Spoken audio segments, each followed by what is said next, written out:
무부형물 코 재수술을 들어보셨나요? 어렵다고 하는데 그 어려운 걸 저는 해냅니다.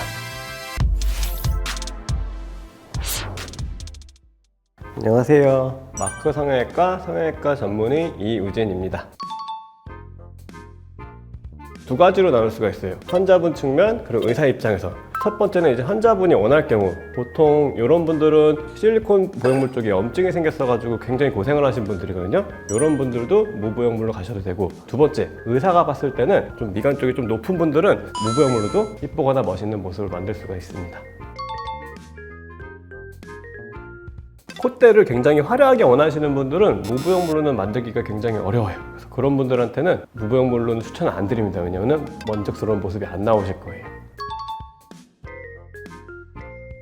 자가 조직으로는 우리가 보통 진피, 귀 뒤나 엉덩이 쪽에서 뗄 수 있는 진피, 그리고 이제 늑연골 이 두 가지 정도를 우리가 대표적인 무부형물로 이제 콧대를 만들 수 있는 재료라고 볼 수 있습니다. 엉덩이 진피를 사용하면 어쨌든 그 부분을 채취를 하는 거잖아요. 그럼 그 엉덩이 흉터가 크게 생길까요? 양에 따라 좀 다르긴 한데, 우리가 엉덩이가 있고 사이에 골이 있잖아요. 그 골 쪽에서 절개를 해서 들어가기 때문에 그 골이랑 골이 살짝 숨겨져 가지고 잘 보이지는 않아요. 자세히 보면 보여요. 흉터도 숨기면서 한 4mm 정도 되는 두께를 채취할 수 있는 부분이라고 보시면 돼요. 귀 뒤에서도 가끔 떼긴 하는데 여기는 좀 얇은 편이거든요. 요거보다는 엉덩이 쪽에서 이제 콧대를 세우기 위해서 보형물 대체하기에는 엉덩이 쪽이 가장 적합하다고 봅니다. 미간서부터 여기 코끝 직전까지 여기를 이제 높이를 조절하기 위해서 보형물을 쓰는 거거든요. 진피 같은 경우는 콧대나 미간을 많이 높이지 않아도 되는 경우 조금 더 적합하고, 조금 더 높이고 싶다 그럼 그때는 늑연골로 콧대를 만들어 드릴 수가 있어요.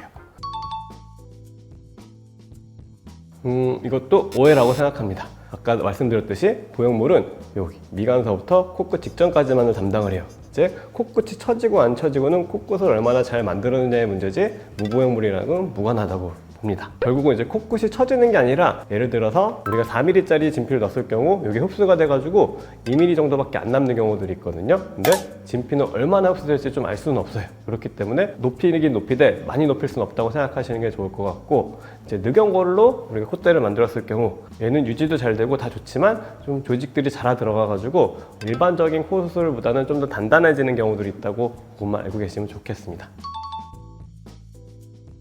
재수술이라는 건 늘 무제한으로 할 수 있긴 하지만, 수술을 많이 하면 할수록 안쪽에 이제 흉살들이 생기면서 좀 더 이제 조직들이 단단해져가지고 원하는 결과를 만들기가 점점 어려워지지 않나 생각이 듭니다. 직접 상담을 오셔가지고 한번 이제 확인을 하시는 게 좋지 않을까 싶습니다. 이제 근데 어제 병원에 무부형물 코 수술을 한 10번 중에 한 몇 번 정도 하는 게? 이게 남자 여자 좀 케이스가 나눠져가지고 목표가 중요하거든요. 여성분들은 일단 일자 느낌의 살짝 직선이나 오목한 라인을 만들면 되고, 남자분들은 일자 느낌의 직선을 만들어 드려야 되는데, 그래서 남자분들은 거의 보형물을 써야 돼요. 왜냐? 이제 코끝을 높이는 순간 오목하게 변하거든요. 그럼 이 부분을 채워줄 게 없어요. 예를 들어서 뭐 진피 보형물을 쓰거나 뭐 다른 재료를 쓰게 되면 직선 만들기가 어려워서 남자분들은 보통 무보형물을 못하고, 하지만 할 수 있는 분들이 또 드물게 있어요. 매부리가 굉장히 크신 분들, 그런 분들은 매부리를 다 없애는 게 아니라 걔네를 살짝 남겨놓고 그걸 이용해가지고 우리가 무보형물로 직선을 만들어 드릴 수가 있고, 여성분들 같은 경우는 미간이 굉장히 낮지만 않으면은 웬만하면 무보형물로 오목한 라인이 목표이기 때문에 가능하다고 보시면 돼요. 미간을 근데 좀 충분히 높이고 싶다 그러면은 무보형물로는 하기 힘들지 않나 생각이 듭니다. 단점은 콧대를 일단은 실리콘만큼 이쁘게 약간 반듯하게 만들기가 조금 더 어렵다, 그거 첫 번째고, 또 두 번째로는 미간 쪽을 충분히 높이기가 힘들다, 이렇게 두 가지가 단점으로 보이고요. 장점은 일단 보형물이 없기 때문에 우리가 보형물로 인한 염증으로부터 이제 좀 자유롭다고 볼 수가 있어서 그런 염증 면에서는 조금 더 안전하지 않나 싶습니다. 보형물 쓰고 안 쓰고는 그냥 간단하게 생각하시면 될 것 같아요. 내가 이 미간이랑 콧대를 충분히 안정적으로 높이고 싶다 그러면은 보형물 쓰시는 거고, 나는 이 미간이랑 콧대 상관이 없다 그러면은 무보형물이 더 적합하지 않나 싶습니다. 도움이 되셨으면 좋겠고, 저는 마크 성형외과 이우진 원장이었습니다. 감사합니다.